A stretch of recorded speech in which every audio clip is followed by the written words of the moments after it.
कहते हैं कि एक आड़ू रोज़ाना रखे आपको तवाना।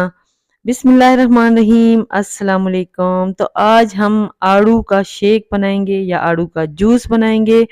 आड़ू में बहुत सारी मिनरल्स हैं, बहुत ज़्यादा इसमें विटामिन्स हैं, इसमें बहुत ज़्यादा फाइबर है, कब्ज़ कुशा है आड़ू। अगर आप एक आड़ू रोज़ाना खाएंगे तो आपकी स्किन चमकती धमकती हो जाएगी। तो आज मैं आपके साथ शेयर करूंगी आड़ू का जूस या आड़ू का शेक। इसको बनाना बहुत ज़्यादा आसान है। बहुत कम जो है ना चीज़ों के साथ आप इस जूस को बना सकते हैं।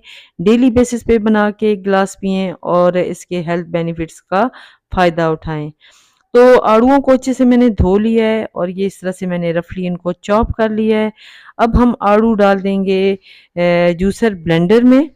और इसके अंदर जो चीज़ें जाएंगी बहुत सिंपल और घर में मौजूद हैं। आपने 2 चम्मच के करीब इसमें चीनी ऐड कर देनी है। ये टोटली ऑप्शनल है। अगर आप शुगर पेशेंट्स हैं तो बिल्कुल शुगर इसमें ऐड ना करें। और साथ ही चौथाई चम्मच के करीब काला नमक इस्तेमाल करना है। काले नमक से जो ये जूस बनेगा बहुत ही बेहतरीन बनेगा। तो थोड़ी सी बर्फ़ ऐड कर दें और 1 से 1.5 गिलास आप इसमें पानी ऐड कर दें। अब आपने ब्लेंडर को चला देना है 3 से 4 मिनट के लिए, ताकि बहुत अच्छे से ये ब्लेंड हो जाए और बिल्कुल जो है यकजन हो जाए।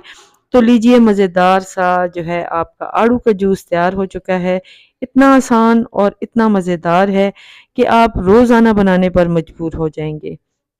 इसके बेनिफिट्स बहुत ज़्यादा हैं। तो ज़रूर जो है इसे ट्राई किया करें।